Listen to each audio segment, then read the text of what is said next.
Hello everyone, my name is Naman Goyal and today we are going to learn 7th chapter of class 9th triangles.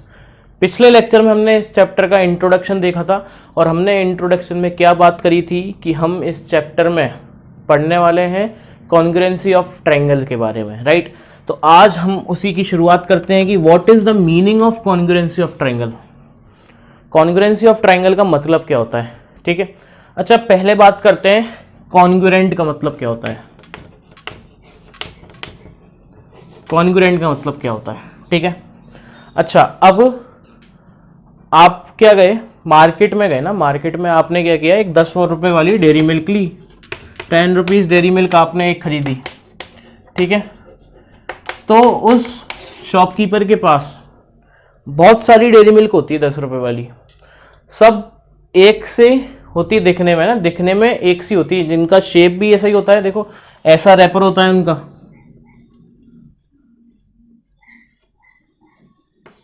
ठीक है, ऐसा होता है wrapper, हल्का हल्का सा, है ना, ऐसा होता है। तो सबका शेप ऐसा होता है ना। तो वो दोनों, एक डेयरी मिल्क आपने ली, एक डेयरी मिल्क आपके फ्रेंड ने ली, तो वो दोनों डेयरी मिल्क 10 रुपए वाली है ना दोनों, तो वो दोनों डेयरी मिल्क क्या है, कॉन्ग्रुएंट है। कॉन्ग्रुएंट का मतलब क्या है, जिसका शेप भी ऐसा ही है और साइज भी वही है। तो two figures are said to be congruent when their shape and size are exactly same. तो इसमें लिख लेते हैं, two figure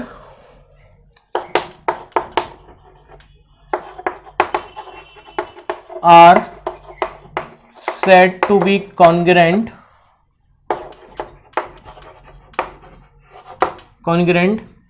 if their shape and size are exactly same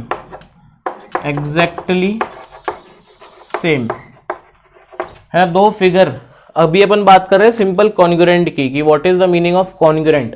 congruent का मतलब क्या होता है कि दो फिगर का अगर शेप और साइज बिल्कुल सेम है तो वो क्या कहलाएंगे, कॉन्ग्रुएंट फिगर्स कहलाएंगे, ठीक है। बट हमें बात करनी है किसकी, यहाँ पे हम बात किसकी करने आए हैं, ट्रायंगल्स की बात करने आए हैं, है ना। किसकी बात करने आए हैं, सिर्फ और सिर्फ ट्रायंगल्स की। तो देखो, दो ट्रायंगल अगर कॉन्ग्रुएंट है तो उनका साइड बराबर होना चाहिए। फॉर एग्जाम्पल, ये पी क्यू आर एक ट्रायंगल है, ये ए बी सी एक ट्रायंगल है, पी क्यू आर एक ट्रायंगल है, ए बी सी एक ट्रायंगल है। ये डिस्टेंस है 3 सेंटीमीटर, ये है 4 सेंटीमीटर, ये है 5 सेंटीमीटर, ये है 3 सेंटीमीटर, ये है 4 सेंटीमीटर, ये है 5 सेंटीमीटर, राइट। तो यहां पे देखो हो क्या रहा है, ए पी क्यू आर और B A C R congruent. क्यों? क्योंकि देखो हूबहू, ये भी 3 का है, ये भी 3 का है, ये भी 4 का है, ये भी 4 का है, ये भी 5 का है और ये भी 5 का है। तो दोनों का साइज सेम है और शेप भी सेम है।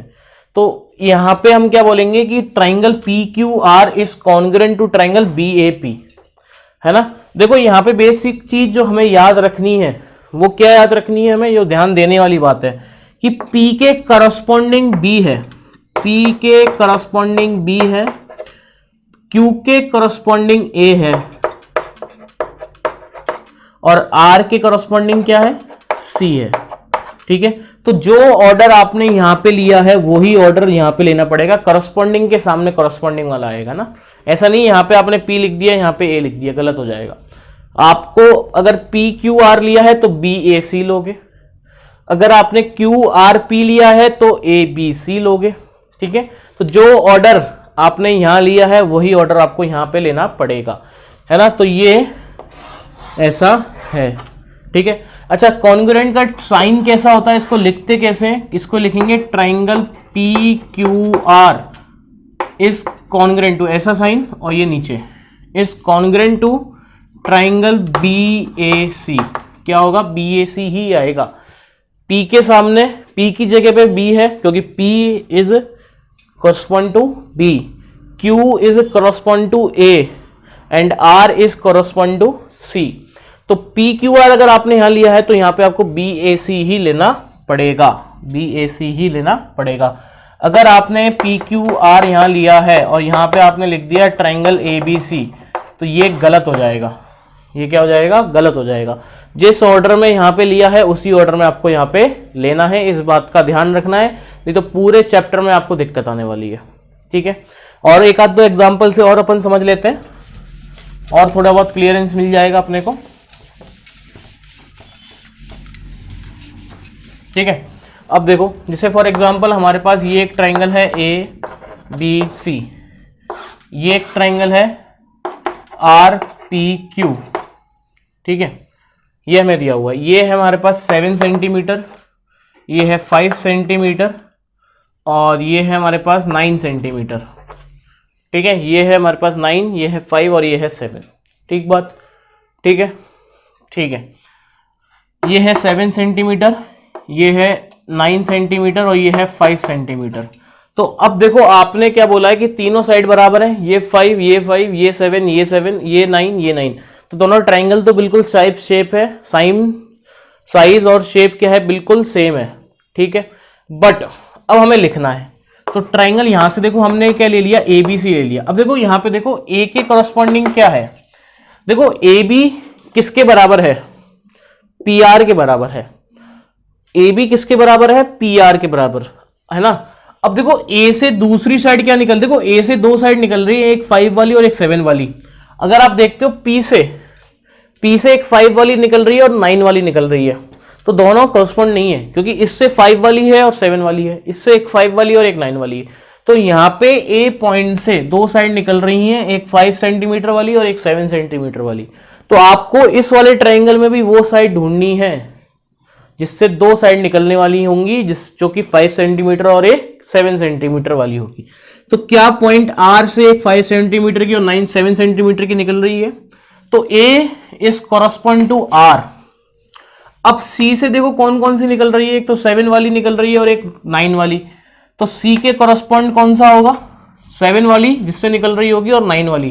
तो क्यू पॉइंट से जो है वो 7 वाली और 9 वाली दोनों निकल रही है, तो Q is C is correspond to Q. Now बच गया B, B is correspond to P. ठीक है, तो अगर आप यहां लिखते हो triangle A B C is congruent to triangle R Q P only, क्या होगा, आर क्यू पी ही होगा। अगर आपने पी क्यू आर भी लिख दिया तो गलत हो जाएगा। तो अगर आपने ऐसा लिखा कि triangle A B C is congruent to triangle P Q R, तो ये सरासर गलत है। ठीक है, तो जो कॉरस्पॉन्ड है वही हमें यहाँ पे लेना है। ठीक है, ठीक बात। अच्छा, और एक एग्जांपल ले लेते हैं और क्लियरेंस मिल जाएगा।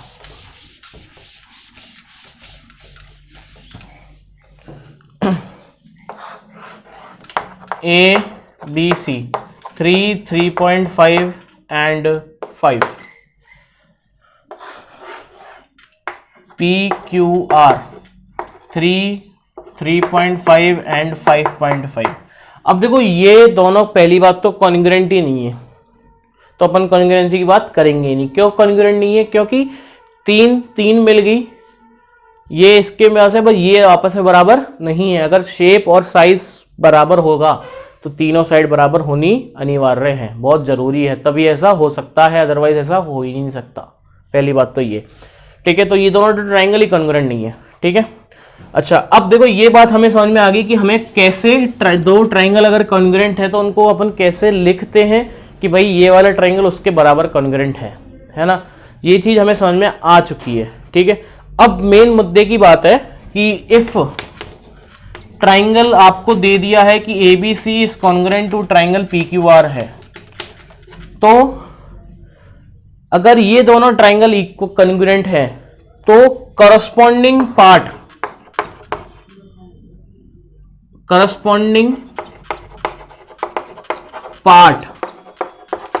ऑफ कॉन्ग्रुएंट ट्राइंगल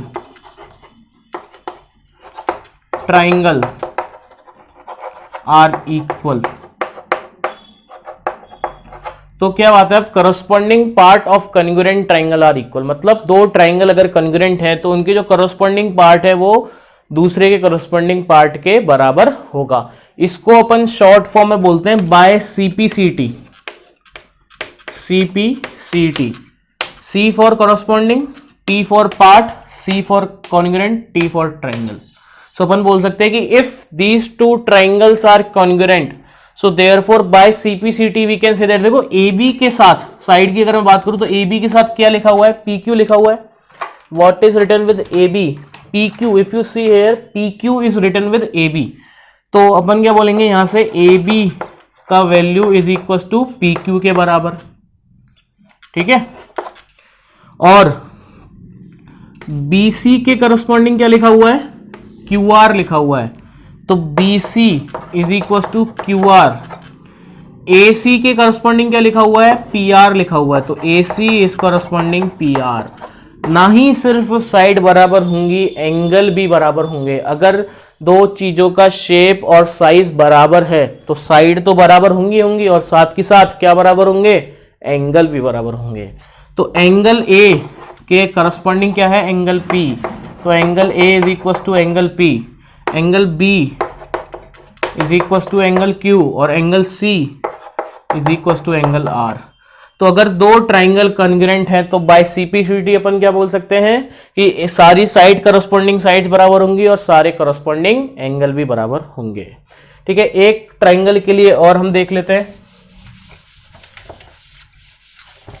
ठीक है. ठीक है. अब देखो, ये एक ट्राइंगल है हमारे पास ABC और ये है एक ट्राइंगल है हमारे पास DEF.